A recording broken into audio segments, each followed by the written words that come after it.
Guys, এই ভিডিওটা তোমাদের সবার জন্য অনেক অনেক ইন্টারেস্টিং হতে চলেছে। তো সবাই ভিডিওটা ফুল শেষ পর্যন্ত দেখো। তো ফাইনালি দীর্ঘ 2 মাস অপেক্ষা করার পর আমাদের ইক্লিপস ইভেন্টের ইভো বান্ডেলটা ফাইনালি চলেই আসে। আজকে দুপুর 12টায়, ঠিক 12টায় এটা স্টার্ট হয়ে যাবে।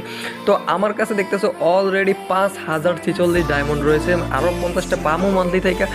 আজকে রাতে এটা লাইভে আমি তোমাদের সামনে বের করব। দেখা যাক 5000 ডায়মন্ডে কি আমি এটা পাই নাকি পাবো না।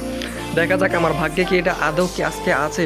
আজকে আমি সন্ধ্যায় 7টা থেকে লাইভে আসবো, 7টার আগেও হতে পারে, সন্ধ্যার পরে আজকে লাইভে আসবো। অ্যান্ড লাইভে আসে প্রথমত এই ইভো বান্ডেলটা বের করবো। অ্যান্ড সেকেন্ডে আমাদের গিল্ডের লিডারশিপের জন্য একজনকে লিডারশিপ দেওয়ার জন্য একটা টুর্নামেন্টের ব্যবস্থা করবো। অ্যান্ড তারপরে যে আমাদের সবার জন্য একটা গিভওয়ে কাস্টম তো থাকবেই থাকবে অবশ্যই। তারপরে যদি সময় থাকে আমাদের গিল্ডের সবার জন্য একটা গিভওয়ে কাস্টম থাকবে যদি সময় পাই। অ্যান্ড গিল্ড টুর্নামেন্ট নিয়ে বা বাকি সবগুলো তথ্য নিয়ে তোমাদেরকে বাকি সবগুলো আমি কমেন্টে জানাতে আছি, তোমরা কমেন্টগুলো ভালো করে চেক করো।